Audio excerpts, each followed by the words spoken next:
Salut! Marie-Ève qui signe un texte chaque semaine, une chronique dans le Journal de Québec, le Journal de Montréal. Et cette semaine, comme beaucoup d'autres analystes, beaucoup d'autres commentateurs, beaucoup d'autres chroniqueurs, elle exprime son exaspération avec ce fameux troisième lien. Je pense que j'avais écrit j'ai tiré une citation, je vais te citer, je te cite comme dirait l'autre. Moi, j'aime ça m'entendre. La saga dans la bouche des autres. Je pense que c'est le premier paragraphe de ton texte. La saga du lien Québec-Lévis est digne d'une mauvaise pièce de théâtre pendant laquelle les quiproquos se multiplient sur fond d'amants cachés dans le divan-lit et de soubrettes qui écoutent les conversations enfermées dans le garde-robe. T'es vraiment tanné, hein? Ah, j'en peux plus. J'en peux plus. Puis dans mon texte, je le mentionne, je pense que les résidents de Québec et de Chaudière-Appalaches devraient être hautement insultés de cette farce. C'est un vaudeville qui n'en finit plus de pas finir, où on nous promettait à l'origine un immense tunnel, parce qu'on est tellement big au Québec que ça nous prenait un tunnel plus gros que tous les tunnels déjà existants et qu'il fallait même inventer un tunnelier pour créer ce tunnel sans pour autant avoir sondé le sol du fleuve Saint-Laurent en dessous duquel on veut passer. Après ça, on a transformé ça en bitube pour finalement faire quelque chose avec deux voies, mais séparées par une voie de transpire en commun. Puis après ça, ce qu'on a dit, c'est finalement, il n'y a pas de besoin avec une pile d'à peu près 1,5 pied d'épais de documents qui expliquent qu'il n'y en a pas de besoin spécifique pour un troisième lien et que peut-être qu'on en ferait un exclusivement au transport en commun et pour finalement nous dire que non, il y a désormais un seul besoin de sécurité économique. On se demande d'où ça sort, ce concept-là, dont personne n'avait parlé jusqu'à maintenant.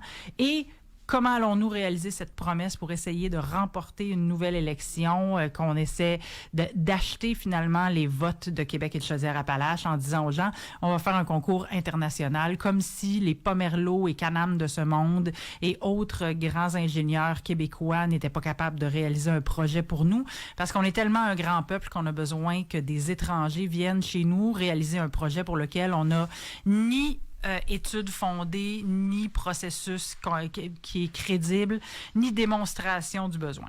D'abord, tu crèches où, toi, sur cette question-là du troisième lien? Moi, on en a jamais parlé brutalement, je pense. Non? Frontalement, non. Malgré le fait que je suis venue nous voir en traversier à l'occasion, que je fais Québec-Lévis tous les jours. C'est d'autant, ton opinion est d'autant plus pertinente. Je suis particulièrement chanceuse parce que mon voyage Québec-Lévis ne se rend pas au-delà de la rue Taniata, et que je le fais souvent hors des heures de grand trafic, mais je ne crois pas qu'on a un besoin immédiat d'investir des milliards de dollars pour un lien pour lequel il y a beaucoup plus de besoins politiques que de besoins techniques et citoyens. Je pense qu'il y a un enjeu de mobilité, mais je ne crois pas que ça passe par plus de routes, plus d'autoroutes, et surtout pas par un pont qui devrait être tellement élevé qu'il va permettre au Queen Mary 2 de venir encore bénéficier des couleurs à l'automne dans le port de Québec. Oui, parce que je le rappelle, le projet, dans sa formule actuelle, en tout cas, c'est un pont à l'est. Donc, entre l'île d'Orléans puis le port de Québec, là, en tout cas, qui vient bien gâcher le paysage extraordinaire qu'on a à partir de la terrasse du Frein quand on regarde vers l'est. Et il va falloir le faire très haut, évidemment, ce pont-là, si on veut que les bateaux puissent, les gigantesques paquebots puissent venir accoster. Donc, c'est vraiment la tergiversation puis l'impossibilité de se brancher de ce gouvernement-là depuis 4-5 ans qui tanne, toi. Je pense que tous les gouvernements ont cru que c'était une bonne idée. Ont cru qu'il y avait du réel trafic. Quiconque est déjà sorti de Québec pour aller n'importe où ailleurs, c'est que le concept du trafic, ce n'est pas 40 minutes 2 fois par jour. Le concept du trafic, c'est des heures et des heures de voies presque stationnées. On le vit à certains moments à Montréal, ça se vit dans la grande couronne de Toronto, ça se vit quand on veut rentrer à New York. Et ce n'est pas l'idée du pont par million qui a été utilisé un peu comme comparatif, là, de dire combien il y a de ponts par million d'habitants, qui serait non plus une donnée crédible. Les données crédibles, elles viennent de géographes qui vont vous dire le transport, il vient d'où? Il va où? Le dossier origine-destination qui est mis à jour à peu près tous les 5 ans nous permet de croire que finalement, ça ne serait pas nécessairement bénéfique parce que les gens vont soit à la tête des ponts actuels, c'est-à-dire dans la région de Sainte-Foy où il y a l'université, où il y a beaucoup d'institutions financières, où il y a des centres commerciaux, où il y a des hôpitaux d'importance, ou ils vont beaucoup plus loin.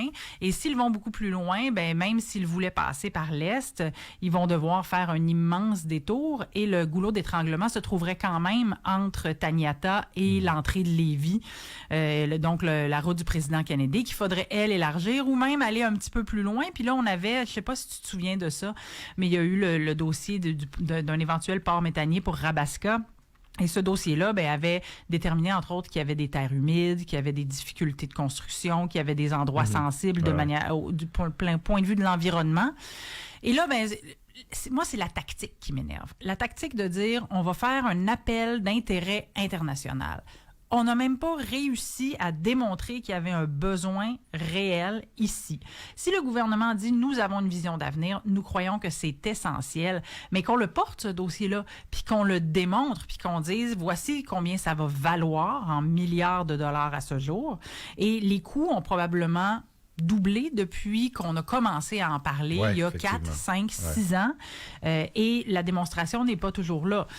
On a aussi l'enjeu du transport structurant à Québec. Ces deux enjeux-là sont toujours mis en parallèle parce qu'on a l'impression que s'il y a un tramway à Québec, soit il doit y avoir un troisième lien comme s'il fallait faire un cadeau aux deux populations ou que ça dessert les mêmes personnes. Ce qui n'est pas exact non plus. Quand les gens me répondent, faire Québec-Lévis en autobus, ça prend 1h30, je ne comprends pas pourquoi la solution au transport en commun, c'est de construire une structure qui va permettre de l'auto-solo ou du transport lourd, alors qu'on devrait juste solutionner le problème du transport en commun qui est inefficace, qui ne fonctionne pas. Moi, je ne l'utilise pas parce qu'à l'heure où je voudrais traverser, il n'y a aucune ligne qui me permet de faire ça et il n'y a aucune fiabilité et vitesse. Même dans la région de Québec directement, les lignes d'autobus sont aléatoires. Si on est gentil, plusieurs circuits sont annulés régulièrement ou reportés. Le transport en commun doit être soigné avant qu'on pense à créer plus de transport en solo. Voilà, c'est dit et c'est l'objet de ta chronique cette semaine dans le Journal de Québec. 2 chefferies, une course à la chefferie, celle du PLQ, on va en parler dans un moment. Une qui est en train de se régler, en fait, qui est réglée, c'est celle du co-porte-parole de Québec solidaire, le féminin. Donc, on est à peu près sûr que c'est Mme Gazal qui va être... on est sûr. On est sûr. C'est la seule faut qu'elle se candidate. présente contre une chaise vide, je pense. Il faut qu'elle se présente contre une chaise vide, comme Gabriel Nadeau-Dubois l'a fait, parce qu'à Québec solidaire, évidemment, la voix des membres est souveraine, comme dans plusieurs partis, là, mais chez eux, c'est beaucoup plus important. C'est important. Alors, au lieu d'avoir un vote de confiance, on peut pas avoir confiance en quelqu'un qui n'est pas nommé, mais là, ce qu'on va faire, c'est qu'on va dire, est-ce que vous préférez personne pantoute ou Ruba Gazal, parce que c'est la seule à s'être portée candidate à nouveau, parce qu'elle était candidate alors qu'elle a été battue par Émilise Lessard-Terrien il y a à peu près un an. Par un cheveu, il y a à peu près un an. Alors, le deuxième meilleur choix, d'ailleurs, s'ils avaient eu un vote préférentiel, fort probablement que Ruba Gazal aurait déjà remporté l'élection parce qu'elle aurait bénéficié des gens dont le vote aurait été éliminé quand Christine Labrie n'a pas été choisie. C'est un binôme à la tête de Québec solidaire. C'est le seul parti qui a ça. Donc ça implique une interaction. C'est qu'il faut que ces deux humains-là s'entendent. C'était pas évident dans le cas de M. Dubois puis de Mme Lessard-Terrien, clairement. Tu anticipes quel genre de relation pour ce que tu peux juger là, de l'extérieur du type de personnalité qu'ont Gabriel Nadeau-Dubois puis Ruba Gazal? Mais les deux ont des profils différents. Gabriel Nadeau-Dubois qui arrive du mouvement étudiant, Mme Gazal qui arrive Gabriel Nadeau-Dubois le disait dans son annonce, là, une enfant de la loi 101 qui est arrivée ici à l'âge de 10 ans, qui ne parlait pas français, qui s'identifie comme palestinienne, née au Liban, qui a beaucoup travaillé dans le domaine de l'environnement et de la santé-sécurité au travail dans le passé. Sa formation est d'ailleurs dans ce milieu-là, en plus d'une formation à HEC. Ruba Gazal, qui est perçue par plusieurs comme plus militante que certains militants. Elle s'affiche, elle a porté le kéfi à l'Assemblée nationale pour défendre la cause palestinienne, exiger un cessez-le-feu. Et elle a aussi pris des positions dans certaines campagnes. On se souviendra que c'est elle qui avait pris position pour la gauche française pendant l'élection française. On se demande si Mme Gazal comprend bien qu'au Québec, on s'occupe de nos affaires avant de s'occuper de celles de l'étranger, surtout quand on est un élu. Ce qui ne signifie pas qu'il ne faut pas porter des causes, mais de là à aller prendre position et dire qu'on va militer pour des gens qui sont en élection à l'étranger, ça, c'est un peu douteux. Ceux qui voudraient que Québec solidaire se recentre pour aller élargir leur vote, n'ont pas trouvé une porte-parole avec Ruba-Gazal. Ouais. Ceux qui souhaitent que justement, Québec... c'est un peu la mentalité Gabriel Nadeau-Dubois, puis d'où ma question, ça risque pas de clasher éventuellement? Gabriel Nadeau-Dubois le mentionnait au moment où lui et Manon Massé ont dû travailler ensemble. Ouais. Ils ont dû trouver une façon de danser sans se marcher sur les pieds.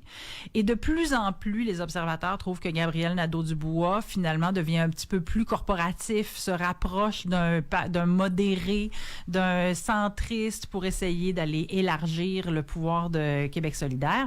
L'enjeu avec Ruba-Gazal, c'est elle est un petit peu plus radicale dans ses positions. Elle est dans les chaussures d'Amir Kadir aussi, dans une circonscription qui est relativement fortement à gauche. Et elle n'est pas nécessairement bien connectée avec le territoire hors Montréal, hors Québec. Elle ne porte pas des enjeux et des dossiers comme une Émilise Le-Sartérien l'aurait fait. Alors, comment Québec solidaire va pouvoir se désenclaver de Montréal et des dossiers de l'immigration, de l'urbanité et de l'identité multiculturelle qu'on voudrait avoir au Québec avec deux porte-paroles issus de la grande ville, issus de dossiers. Gabriel Nadeau-Dubois, je pense, s'est donné la mission de faire ça, mais Mme Gazal va devoir prendre une place qui va l'amener vers les régions et la sortir des dossiers très urbains qu'elle porte en ce moment. Ça risque de présenter un certain nombre de défis. Parti libéral du Québec, un sondage qui a beaucoup fait parler ces derniers jours. C'est un sondage dans lequel on mesurait la popularité des partis en prenant pour acquis que les libéraux seraient dirigés par un Pablo Rodriguez. C'est vraiment, vraiment réjouissant pour le PLQ. Moi, j'ai vu ce sondage-là, puis je me suis dit... Parce qu'il y a beaucoup de commentateurs qui disaient Paul Saint-Pierre Plamondon doit s'inquiéter aujourd'hui. Mais ma première réaction, moi, ça a été de me dire les autres candidats à la chefferie du PLQ doivent être découragés en voyant ce sondage-là parce que c'est dans leur rein à eux que ça rentre en premier, non? Ça rentre dans leur rein, sauf que ça n'est pas chose faite. On est dans l'élection de Pablo Rodriguez. Oui. On est là, ce matin, les médias nous disent que des militants s'organisent pour que Carl Blackburn, ancien député, qui vient un petit peu plus de l'Est du Québec, qui est dans le coin du Saguenay-Lac-Saint-Jean, veut se présenter peut-être, lui qui combat ou a combattu un cancer de la prostate. Et Carl Blackburn est connu, aimé, gars de région, qui connaît le parti depuis longtemps, militant. Il ne porte pas toutes les casseroles d'un gouvernement Trudeau comme le fait Pablo Rodriguez, mais il porte quelques casseroles du gouvernement Charest parce qu'il était membre du parti et un élu à cette période-là. Il était élu? Oui, il a été élu, Carl Blackburn. Est-il ministre aussi? Non, il n'a pas été ministre à ma connaissance. Il a été whip, si je me souviens bien, ou président de caucus. Il faudrait revérifier, là. Mais il siégeait au Conseil des ministres avec un siège comme celui-là. Carl Blackburn, qui est un gars super sympathique, qui est président du Conseil du patronat, donc qui rayonne immensément sur le territoire. Ce qu'on oublie, puis on en parlait autour de la table à l'Action de grâce dans ma famille, c'est qu'en ce moment, on est dans un jeu mathématique qui ne s'adresse qu'aux membres qui détiennent une carte de membre au PLQ et dont la clé est le nombre de jeunes libéraux qui vont voter pour vous. Parce que les jeunes libéraux détiennent 33% du poids de l'élection du prochain chef. Fois que tu viens ici, mais c'est important parce que les gens disent « Oui, mais il n'est pas connu ». Ou le grand public, c'est pas c'est qui. Puis on parle, par exemple, d'un Charles Milliard qui a déjà plusieurs jeunes libéraux et des appuis derrière lui. Sauf qu'on ne parle pas aujourd'hui à la population québécoise en général qui va se choisir un prochain premier ministre en 2026. On parle aux militants libéraux qui vont choisir leur prochain chef qui, lui, aura 2 ans pour se faire connaître ou 1 an et demi pour se faire connaître et prétendre à diriger le Québec éventuellement. Donc, on dit, là, Paul Saint-Pierre Plamondon doit être nerveux, mais si j'étais n'importe quel autre parti politique, moi, ce qui m'inquiéterait, c'est de voir que, par exemple, le Parti libéral pourrait renaître tel un phénix, qu'il pourrait y avoir une opposition ferme entre la question souverainiste, qui est vraiment mise de l'avant par Paul Saint-Pierre Plamondon, qui n'est plus complexé. On a eu longtemps un Parti québécois qui refusait de dire le mot référendum. Là, Paul Saint-Pierre Plamondon n'a qu'un mot dans la bouche, c'est référendum et souveraineté, parce que c'est la solution à tous les maux. Que ceux qui y croient, tant mieux, que ceux qui n'y croient pas, tant pis. Alors que là, s'il avait un Pablo Rodriguez, qui est déjà un peu connu du public, ça pourrait changer la donne. Mais la première étape, c'est de se faire élire comme chef du Parti libéral et ce n'est pas chose faite. En tout cas, ça va être une course intéressante qui ne trouvera son dénouement qu'en juin l'année prochaine. 14 juin. Ouais, c'est ça. Merci beaucoup, Marie-Ève. Ça me fait plaisir. Toujours le fun de t'avoir en studio avec nous. À bientôt. Bye.